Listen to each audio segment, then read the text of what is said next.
उसका घर मिट्टी और गोबर से बना था। छत से धूप छनकर अंदर गिरती थी। पिता की मौत वह बचपन में ही देख चुका था। एक निर्माण स्थल पर हादसा और उसके बाद सिर्फ चुप्पी। घर में अब सिर्फ वह और उसकी मां सविता थे। सविता दूसरों के घरों में कपड़े धोती थी।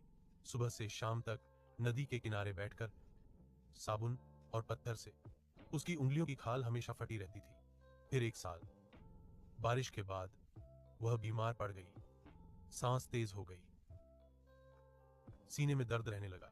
गांव के वैद्य ने बस इतना कहा, शहर ले जाओ, दवा महंगी है लेकिन जान बच सकती है। घर में पैसे नहीं थे, एक भी नहीं। राहुल गांव के सबसे बड़े मकान के सामने खड़ा हुआ। वहां फैक्ट्री का मालिक विक्रम मल्होत्रा रहता था।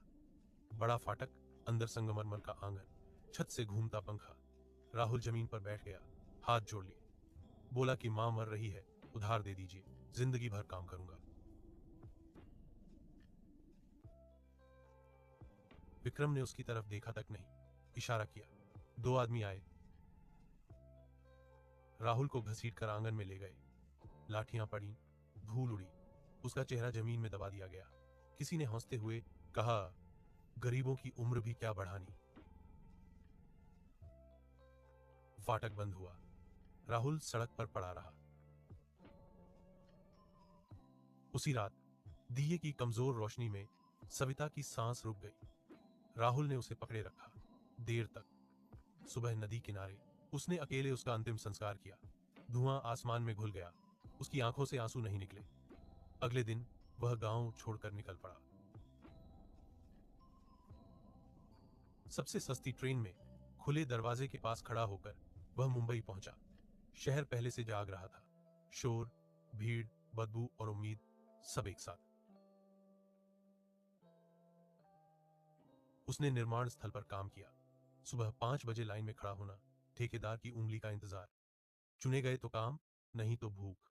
नंगे पैर तपती जमीन पर सीमेंट की बोरियां उठाना, धूल फेफड़ों में भर जाना। किसी के गिरने पर काम नहीं रुकता था। फिर ढाबे में बर्तन धोए, घंटों खड़ा रहना, गंदा पानी, जलते हाथ, मालिक की डांट। फिर रेलवे स्टेशन पर कुल्ली बना, दौड़ते हुए प्लेटफॉर्म पार करना, सूटकेस उठाना, कम पैसे लेना।